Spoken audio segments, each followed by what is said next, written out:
The sound of a golden retriever pressing its body against a closed nursery door at 4 in the morning is unmistakable.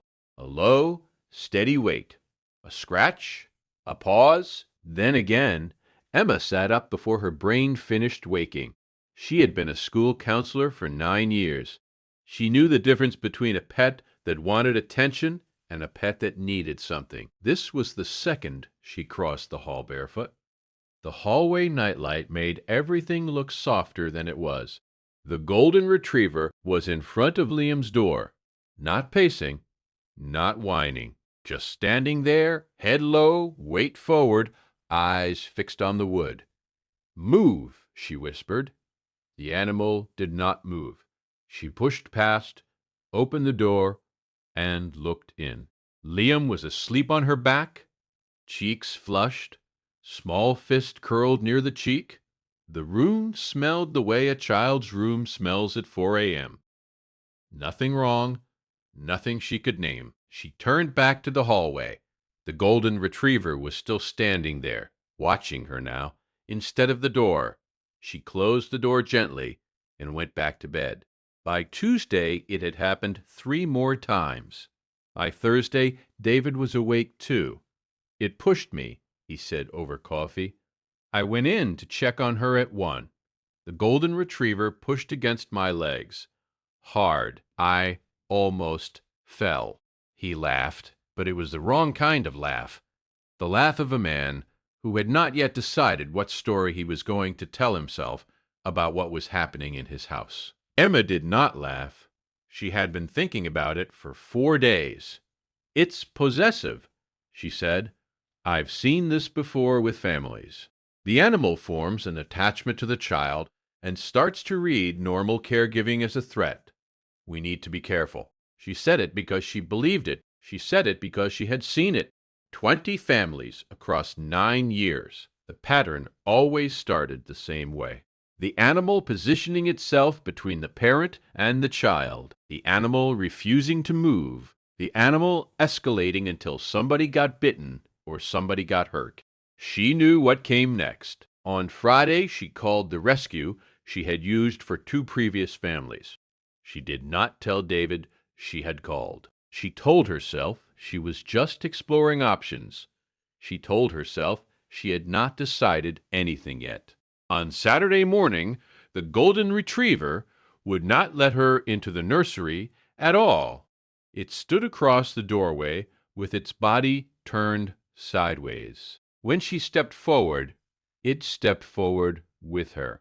Not aggressive, just there, filling the space she needed to fill. Liam was crying inside the room, a short, breathy cry that Emma did not recognize. Not hungry, not tired, something else. She tried to push past. The golden retriever did not move. "Mark," her voice came out flat. "Get this thing out of here now." He carried it down the hall and put it in the laundry room and shut the door. The animal did not fight him. It just looked back over its shoulder once, at the nursery, before the door closed. Emma went into the room. Liam was on her side. Her lips were a color Emma had only seen at work, a color she had not been ready to see at home. Her chest was rising too slowly. The fingertips were dusky. What followed took 11 minutes that felt like 4 hours. The 911 call. The voice on the phone telling her exactly which way to position the child. The lights of the ambulance turning the bedroom blue and red and blue and red. The IV, the oxygen mask, the size of Liam's whole face. In the hospital, hours later, the cardiologist on call that night sat down across from her with a chart in his hand. It was an allergic reaction to a new formula, building under the skin, he said. Another 9 minutes, and we would be having a very different conversation. Emma did not cry yet. That came later. She just nodded the way you nod when you do not yet know what to do with what you have just been told. "Was she symptomatic before this morning?" the doctor asked. She thought about the door, about the nights. about the golden retriever standing in the hallway at 4 a.m., with its eyes fixed on the wood like the wood was a problem it was trying to solve. "Maybe," she said. "I think yes." She drove home alone that afternoon. The car was very quiet. David stayed at the hospital with Liam. The street lights were just coming on. She opened the laundry room door, and the golden retriever did not run out. It walked slowly, the way an animal walks when it is not sure if it is still in trouble. She knelt down on the kitchen floor. She did not say sorry. She had not earned it yet. She put her hand on the back of its neck and let it lean its weight into her palm. The golden retriever closed its eyes. That night, the door to the nursery stayed open. The golden retriever took its position on the rug at the foot of the empty crib and did not move. Emma sat in a chair across the room and watched it. Sometime around 2 a.m., she stopped trying to stay awake. When Liam came home 3 days later, the golden retriever did not perform relief. It walked over once, smelled the blanket, and went back to its rug. It had work to do. In the corner of the room, the small framed picture from the baby shower had fallen face down, on the dresser. Emma had not noticed it before.